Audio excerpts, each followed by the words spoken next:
God bless you, and I greet you after worship at Progressive Baptist Church this Labor Day weekend. I know many of you were out of town and traveling, and if you missed today, let me give you a quick recap. We talked as we begin Shepherd's Month, or Pastor's Month, about having a shepherd after God's own heart, looking at John chapter 10, verses 1 through 21.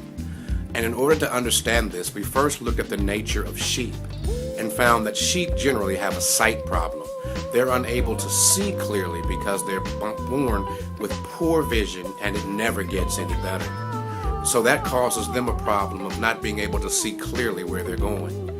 Then we look at the nature of Satan, our adversary, the enemy who comes to steal, kill, and destroy. And we notice that he comes into the fold dressed as a wolf in sheep's clothing.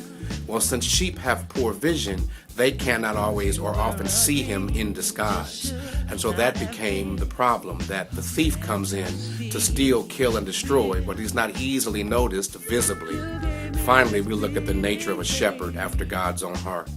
And shepherds after God's own heart first serve their sheep. The word pastor, which is where the word shepherd comes from, is rooted in the word to feed.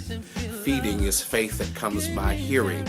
And so God has sent shepherds who speak the word of truth. Remember, the passage says, "My sheep know me by my voice." It's not by what they see, it's by what they hear that they discern their shepherd. So first they serve by providing food from the word of God. Secondly, shepherds not only do that, but they suffer for their sheep. They stand in the gate and are willing to lay down their life for the sheep. They get in the way of the enemy, because a hireling, when the enemy comes, will run. But the shepherd will suffer to protect his sheep. And then finally, shepherds sacrifice for their sheep. They give up some things that they could be doing so as to make sure the sheep have what they need. It is a major thing to have a shepherd who feeds you from the word of God, who sacrifices for you by giving up what he could be doing or she could be doing to bless you, and who's willing to suffer on your behalf so that you can live and keep the wolf off of you. I thank God for 17 years of pastoring at Progressive Baptist Church. And while I have not always been perfect, I'm certainly believing God that he's making me into a shepherd after God's own heart. And I thank you for the privilege of allowing me to lead you, hopefully beside some still waters, and into some places where your soul has been restored.